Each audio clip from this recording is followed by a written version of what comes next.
Buy now or go bust in the real estate world. If you believe some of the smartest people in the real estate and financial space, right now is the time to buy.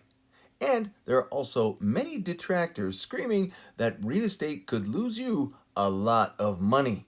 Well, guess what? They are both right. Hello, I am Douglas Lucky Larson on the Retire Early and Often channel, and as you know, we discuss all the things that can help you to retire early and often, no matter what economic craziness is going on around us. As always, I can't give you advice, but I can provide useful infotainment.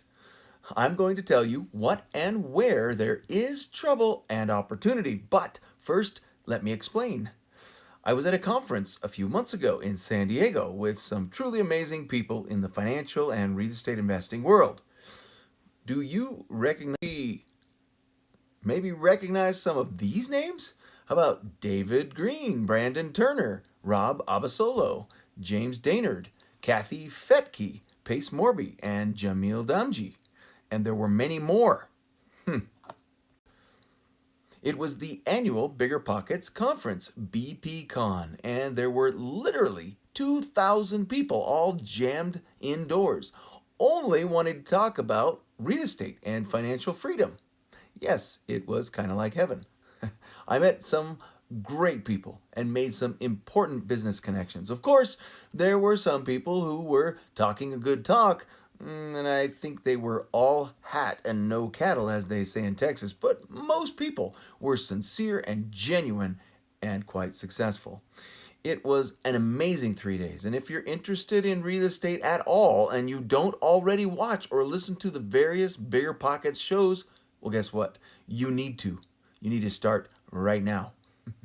I've been wanting to meet some of these inspiring speakers and other investors and podcasters for quite a while.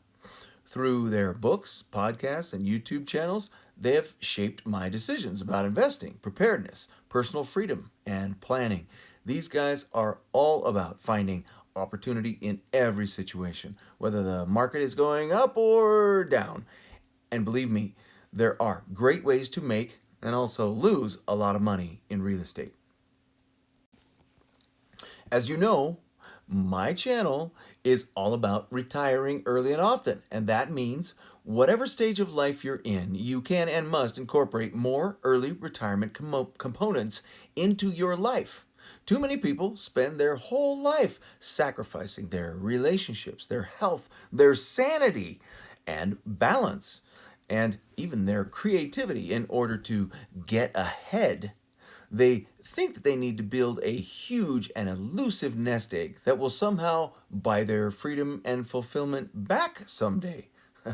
Other people spend too much time and borrowed money buying cool stuff that won't really bring happiness, but it implies status and importance that no good, moral, and ethical person in your life should care about.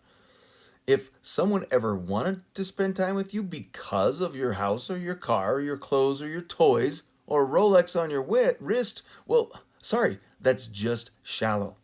Susie Orman, you may have seen her on CNBC and other financial shows. She says it this way: most people buy things they can't afford with money they don't have to impress people they don't know and who don't even care. That is a crazy cycle. And we become debt slaves to evil banks and financiers that abuse us, all for no good reason. Don't do it. Don't trade your freedom and fulfillment for money and fake security.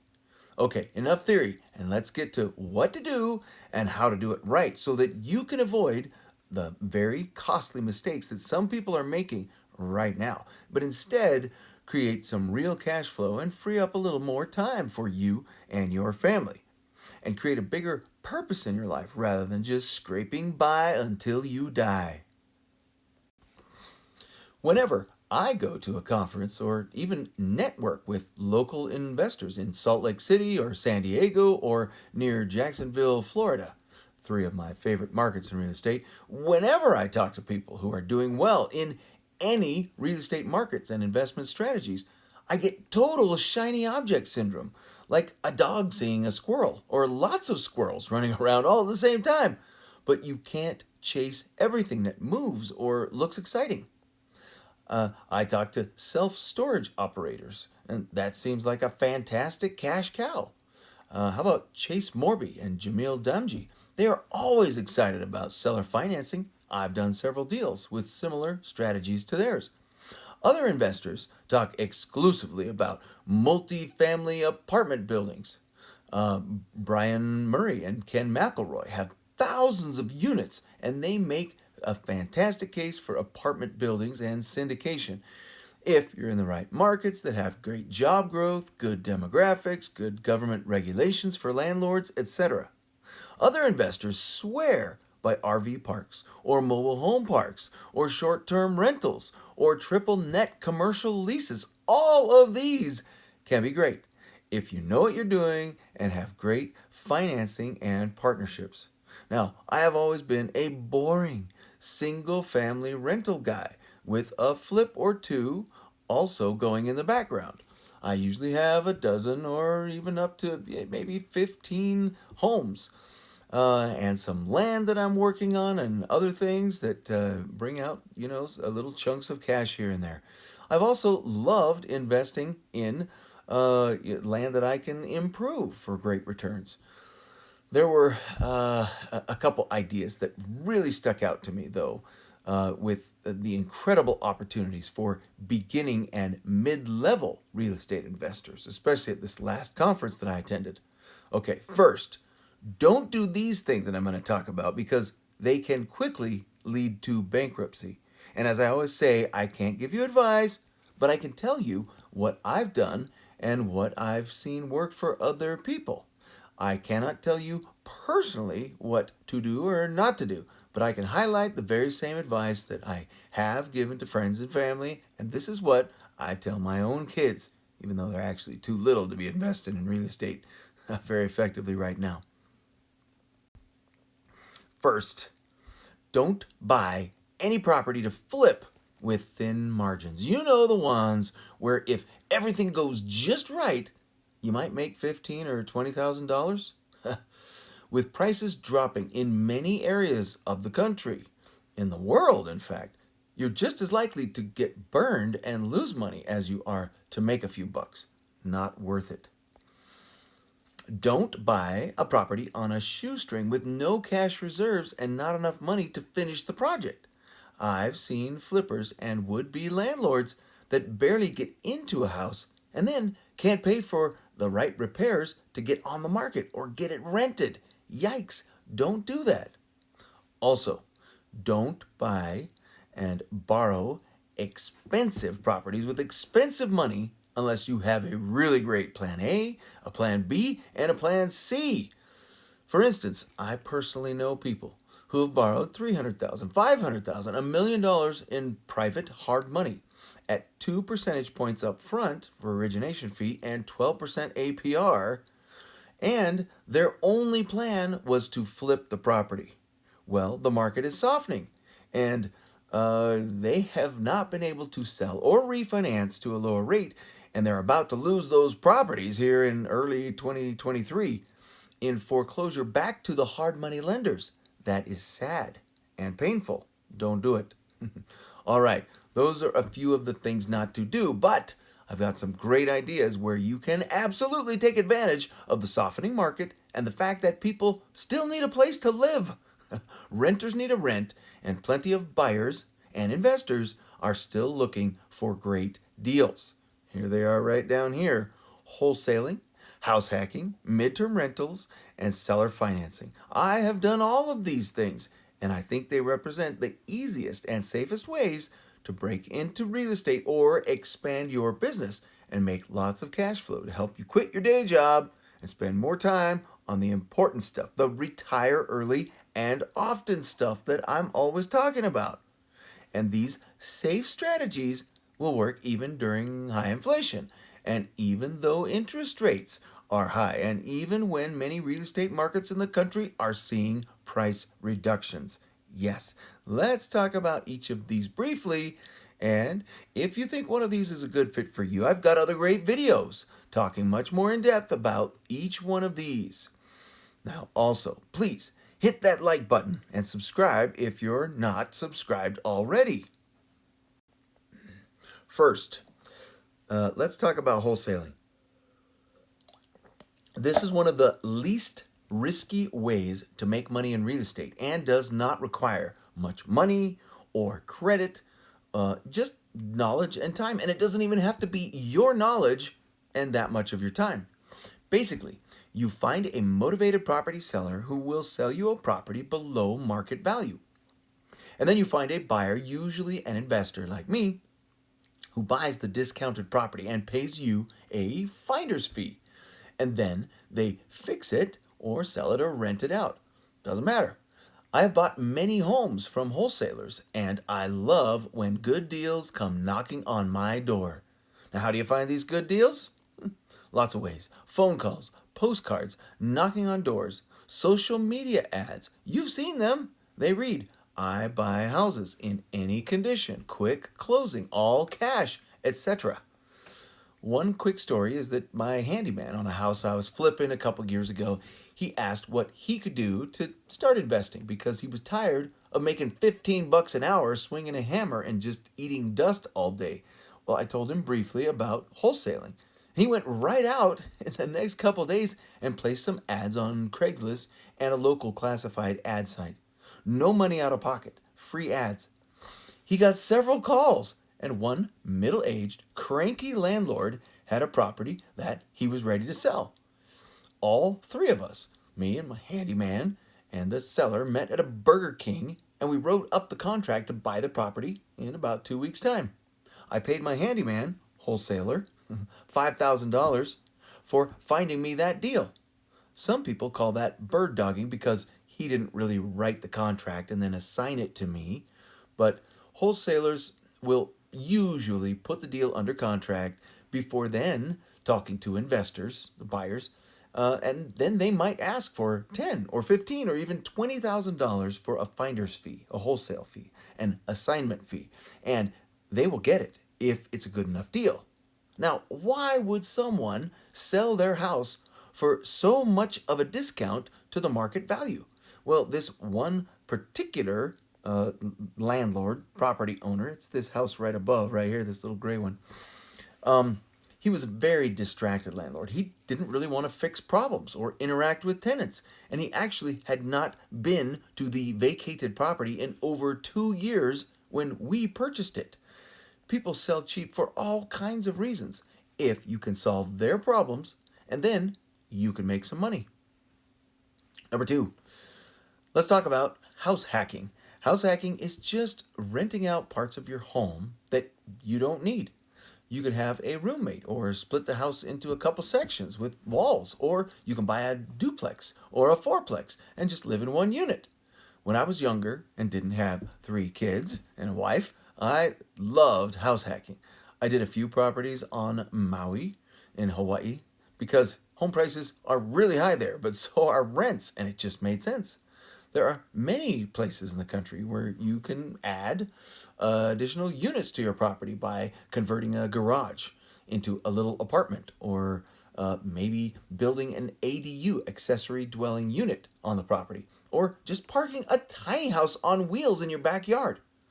You can rent out short-term or mid-term or long-term and make some incredible cash flow.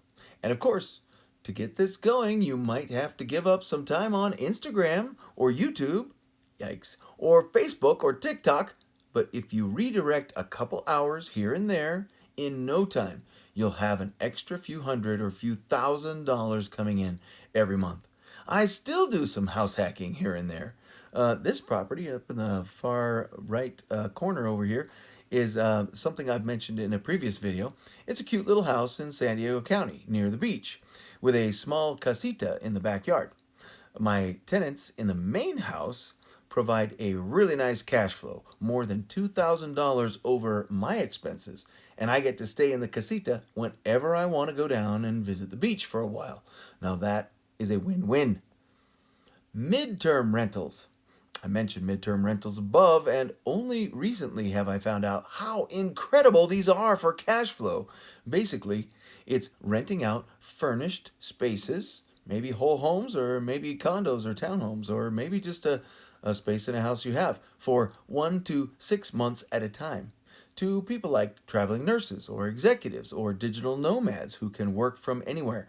This is similar to short term rentals like what you hear with Airbnb, but because it's 30 days or more, you don't usually run into the zoning or HOA problems or strict city ordinances that prohibit nightly rentals. You don't have parties or angry neighbors, and you can charge about double what you could for long term rentals. Now, I did this by accident one time a couple of years ago in Park City, Utah. The house is right down here, the actual house.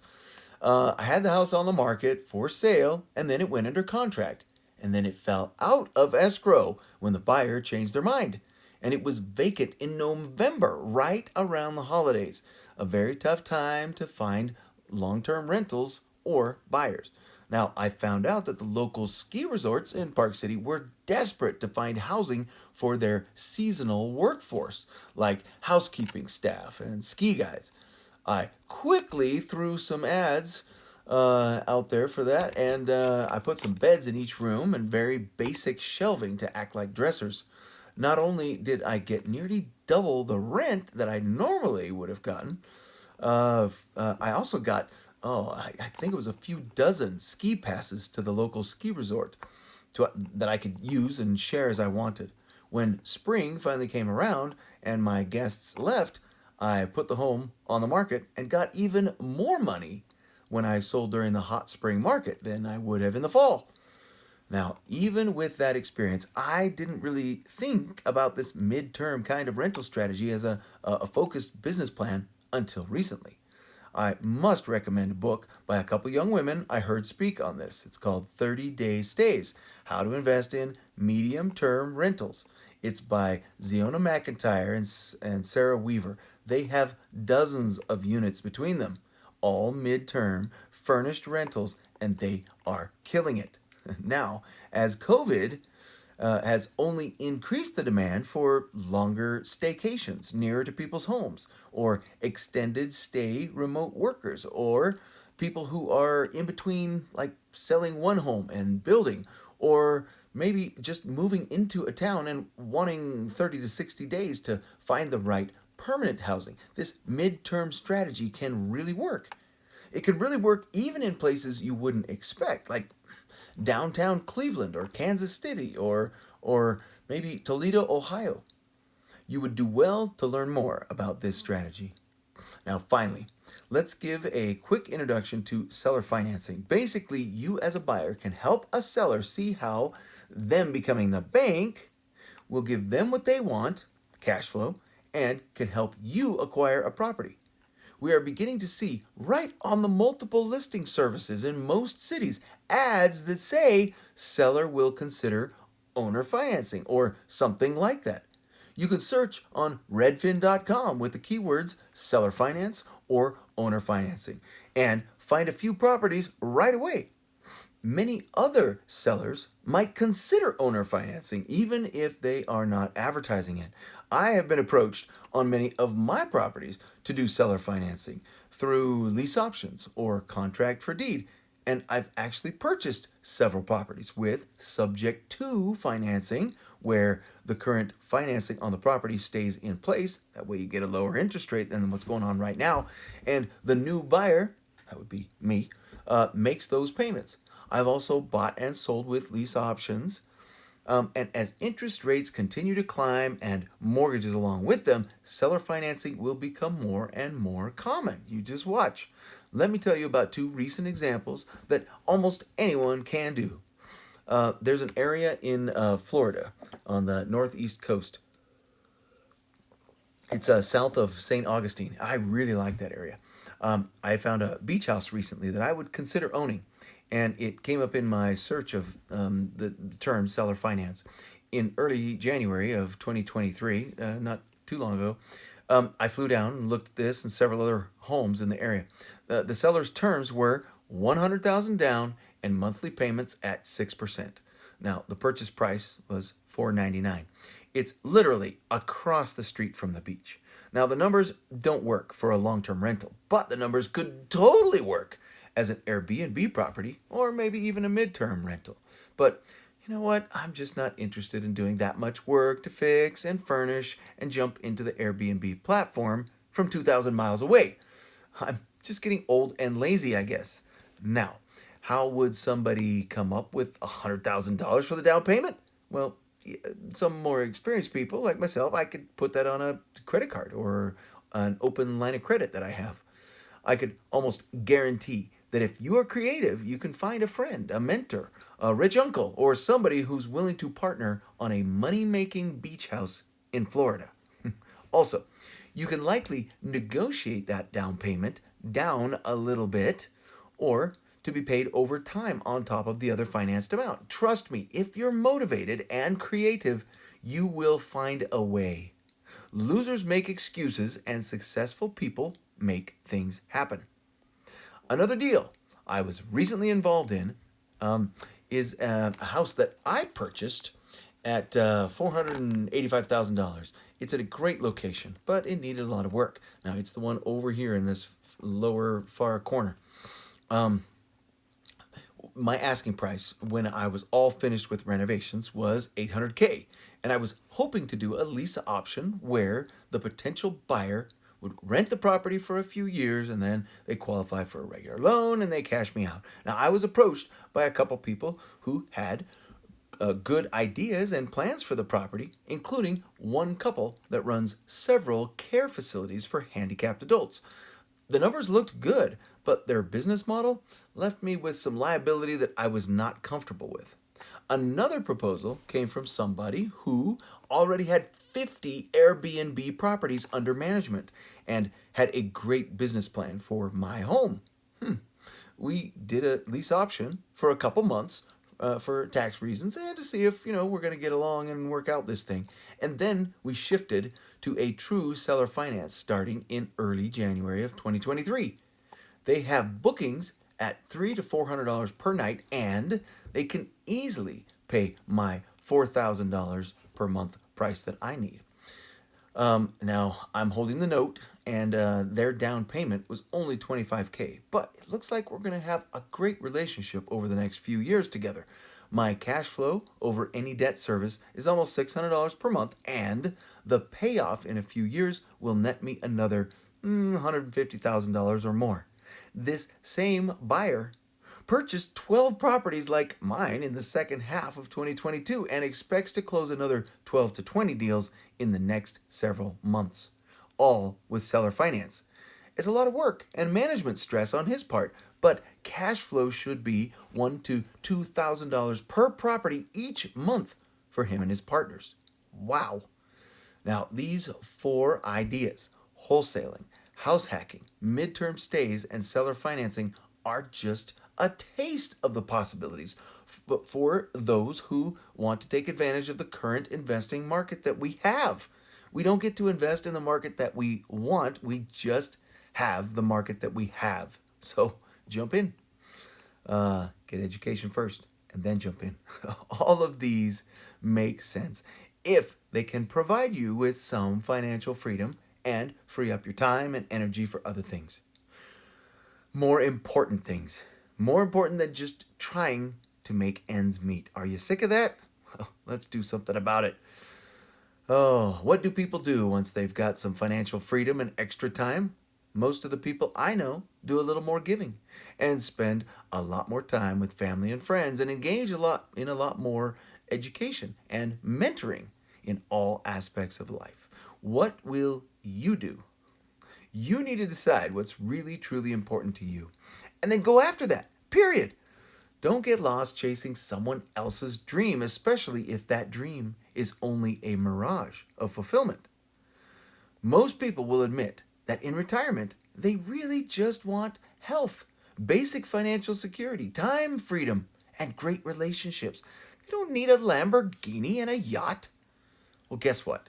You can pursue those really, truly important things right now. You must pursue all of that right now, or you won't have it later. And you can do it all while working on the kinds of investments I've just outlined above. Hey, will you please like and subscribe and share these videos? It really would help out the channel and would mean a lot to me. And I hope to see you on the next one.